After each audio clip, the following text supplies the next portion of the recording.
നമസ്കാരം. ഓണം എന്ന് പറഞ്ഞാൽ ഒരു കാഴ്ച പ്രിയപ്പെട്ട മനുഷ്യരുടെ, പ്രിയപ്പെട്ട പ്രേക്ഷകരുടെയൊക്കെ മനസ്സിലുണ്ട് അല്ലേ? ആ ഓണത്തിൻ്റെ കാഴ്ചയിൽ ഒരു കാരണവരുണ്ടാവും. അവിടെ കാരണവരുടെ തൊട്ടടുത്ത് വീട്ടിലെ കാര്യങ്ങളൊക്കെ നോക്കാൻ, വീട്ടിലെ ആഭ്യന്തര കാര്യങ്ങൾ നോക്കുന്ന ഒരാളുണ്ടാവും, മക്കളുണ്ടാവും, കൊച്ചുമക്കളുണ്ടാവും.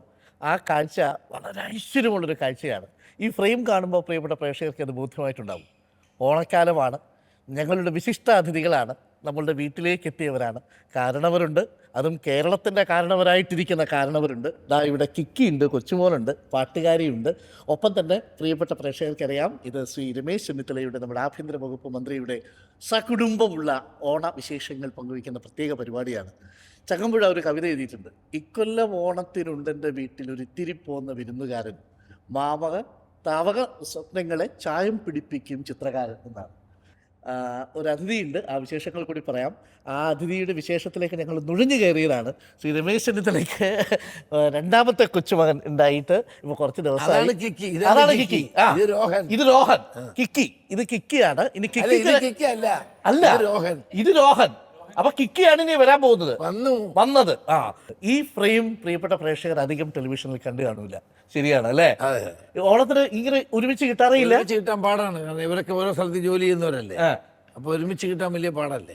ഈ എല്ലാവരും കൂടി ഒരുമിച്ച് ഒരു ഓണം കൊള്ളുന്നതിന്റെ ഒരു സുഖവും ഒരു ഫീലും ഇപ്പൊ ഉണ്ട് അല്ലേ? വീട്ടിൽ പുതിയ അതിഥി വന്നതിന്റെ പ്രത്യേക സന്തോഷവും. അപ്പൊ ആ മുഖത്ത് ആ ഒരു നിർവൃതിയുണ്ട്. രുദ്രാൻഷ് എന്നാണ് ഇളയ കുഞ്ഞിന്റെ പേര്. നമ്മുടെ ഇന്നിപ്പോ നൂലുകെട്ട് നടന്ന പേര് കേരളത്തിലില്ല. കേരളത്തിൽ ആദ്യത്തെ പേരാണ്. ഈ രായിൽ തുടങ്ങുന്നതിന്റെ കാര്യം എന്താ? രമിത്, രമേശ്, റോഹൻ, രോഹിത്, രോഹൻ, രുദ്രാൻഷ്.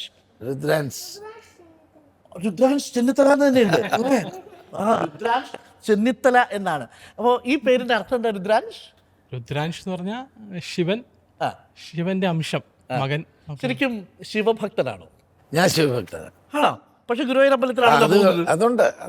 അതുകൊണ്ട് ബേസിക്കലി ഞാനൊരു ശിവഭക്തനാണ്. ഈ രായോടൊരു പ്രത്യേക താല്പര്യമുണ്ടോ? അച്ഛന്റെ പേര് രാമകൃഷ്ണൻ നായർ. രാമകൃഷ്ണൻ, രമേശ്. ഓക്കെ, അപ്പൊ രായുടെ തുടർച്ചയാണ്. അതെ, രാ ഫാമിലി അല്ലേ? That's good. അപ്പൊ അതല്ലാതെ എന്റെ നേതാവിന്റെ പേര് രായാണ്, Rajiv Gandhi. Okay, that's great. അങ്ങനെ രായുടെ ഒരു തുടർച്ചയാണ് എന്നൊരു പ്രത്യേകത കൂടിയുണ്ട്. അത് സൂപ്പറായിട്ടുണ്ട്. ഞാനേ ഒരു ബുദ്ധിമുട്ടുള്ളൊരു ചോദ്യം ചോദിക്കട്ടെ.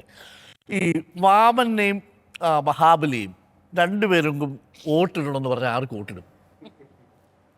വല്ലാത്തൊരു ചോദ്യമാണ്.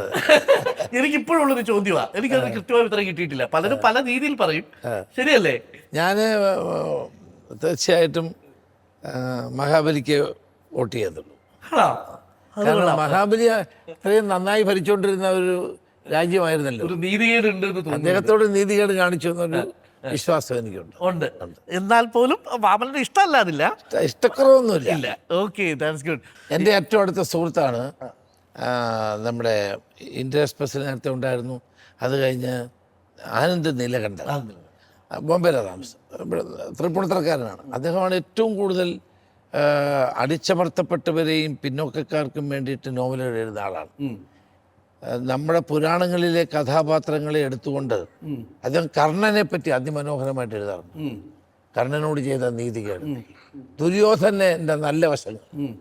അദ്ദേഹം ദുര്യോധനെ പറ്റി ഒരു പുസ്തകം എഴുതി. ആ പുസ്തകത്തിന്റെ തുടക്കം നമ്മുടെ കുന്നത്തൂരുള്ള അവിടുത്തെ അമ്പലത്തിൽ തലക്കെട്ട്, പുസ്തകത്തിന്റെ ഒരു തലക്കെട്ടുണ്ട്. എനിക്ക് വായിച്ച കുറിച്ച് പറയുന്നുണ്ട്. അങ്ങനെ ദുര്യോധന മലപ്പെട്ട ക്ഷേത്രത്തിൽ പോയി. അതെ, അവിടുന്ന് ആ നോവൽ തുടങ്ങുന്ന അവിടുന്നാണ്. അപ്പൊ അദ്ദേഹം പറയുന്നത് പിന്നോക്ക അടിച്ചമർത്തപ്പെട്ട ജനങ്ങൾക്ക് വേണ്ടി നിലകൊണ്ടത് കൊണ്ടാണ് ദുര്യോധനെ ചരിത്രം അവഗണിച്ചതെന്നാണ് പറയപ്പെടുന്നത്. കർണൻ എന്ന് പറയുന്ന സൂതപുത്രനെ രാജാവായി അഭിഷേകം ചെയ്ത് അത് യുദ്ധത്തിലേക്ക് ഇറക്കി വിടുന്ന രാജാവായി അഭിഷേകം ചെയ്തിട്ടാണല്ലോ വിടുന്നത്. അപ്പൊ അതിമനോഹരമായിട്ട് ആനന്ദ് നീലകണ്ഠൻ എഴുതാറുണ്ട്.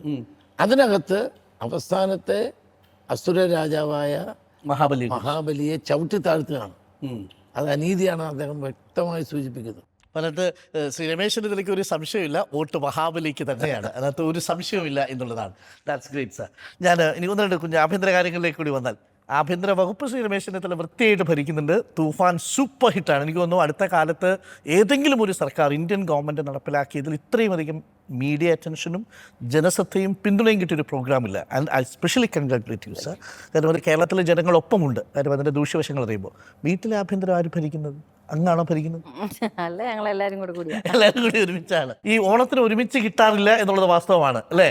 അമ്മ ഉണ്ടായിരുന്നു, അമ്മയുടെ കൂടെ ആയിരുന്നു ഞങ്ങളൊക്കെ. ആ, അപ്പൊ ചേട്ടൻ ഉച്ചവരെ ചിലപ്പോ കാണുമായിരിക്കും. അത് കഴിഞ്ഞിട്ട് ഉച്ചയ്ക്ക് ഊണും കഴിച്ചിട്ട് സ്ഥലം വിടും. അതെ അതെ ആ, അത് കഴിഞ്ഞാൽ പിന്നെ പൊതുജനങ്ങൾക്കുള്ളതാണ് അതെ അതെ. അല്ലേ?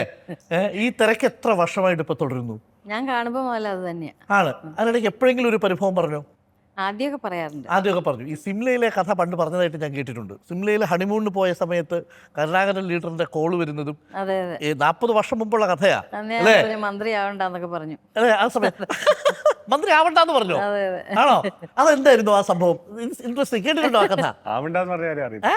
ആവണ്ടെന്ന് പറഞ്ഞ കാര്യം അറിയത്തില്ല. ആവണ്ടെന്ന് അല്ല, അപ്പൊ പറഞ്ഞ ഇതില് നാട്ടിലേക്ക് തിരിച്ചു പോകണല്ലോ എന്ന് വിചാരിച്ചപ്പോഴേ. സിംലയില് നിങ്ങൾ ഒരുമിച്ച് നിൽക്കുന്ന സമയത്താണ് കോള് അതെ വരുന്നത്. അതെ. കോള് വന്ന് കഴിഞ്ഞിട്ട് ശ്രീരമി ആർസി എന്താ പറയുന്നത്?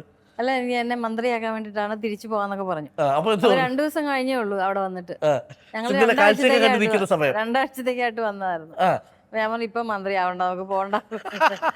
അവിടുത്തെ മുഖ്യമന്ത്രി എൻ്റെ ഏറ്റവും അടുത്ത ആളായിരുന്നു, ഉവ്വ, വീരഭദ്ര സിംഗ്. അദ്ദേഹം ഞങ്ങളെ സ്റ്റേറ്റ് ഗസ്റ്റ് ആക്കിയായിരുന്നു. ഉവ്വ. ഞാൻ യൂത്ത് കോൺഗ്രസ് അഖിലേന്ത്യാ ജനറൽ സെക്രട്ടറി ആയിരുന്നു. ആ സമയത്ത് സ്റ്റേറ്റ് ഗസ്റ്റ് ആക്കിയോണ്ട് 29 വയസ്സ്.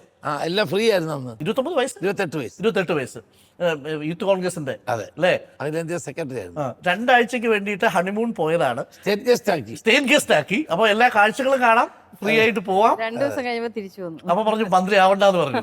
അപ്പൊ എന്താ പറഞ്ഞു ഫസ്റ്റ് റിയാക്ഷൻ? അല്ല, എനിക്ക് അതിനെ കുറിച്ചൊന്നും അറിയില്ലായിരുന്നു മന്ത്രിയായ എന്താന്ന്. അപ്പൊ പെട്ടെന്ന് മന്ത്രി ആവണ്ടെന്ന് പറഞ്ഞപ്പോ കുഴങ്ങിയോ? നമ്മളെ പറഞ്ഞ് മനസ്സിലാക്കിയത്. പറഞ്ഞു മനസ്സിലാക്കി. ഇപ്പോ അത് പ്രത്യേകിച്ച് കരുണാകരൻ ലീഡർ വിളിക്കുമ്പോ പോവാതിരിക്കാൻ പോവാതിരിക്കാൻ പറ്റില്ല. അങ്ങനെയല്ലേ പറഞ്ഞിട്ടുണ്ടാവുക?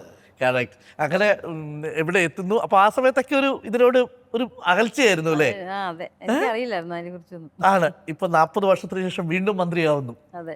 അപ്പോൾ ആ ഒരു കാലത്തെ ഒന്ന് ഓർമ്മിക്കാൻ വേണ്ടിയിട്ട് നമുക്ക് മധുരിക്കുന്ന ഓർമ്മകളാണല്ലോ അല്ലേ 40 വർഷം മുമ്പുള്ളത്. എന്നാ ഒരു വരി പാട്ടായാലോ? നമ്മുടെ റാണി റഫീഖ് നമുക്കൊപ്പം ഉണ്ട്. കുഞ്ഞ് ഗായികയാണ്, സിനിമാഭിനേത്രിയും കൂടിയാണ് അല്ലേ? ആ, അപ്പൊ നമുക്ക് ആ 2 വരി നമുക്ക് ആ കാലത്തെ മധുരിക്കും ഓർമ്മകളെ.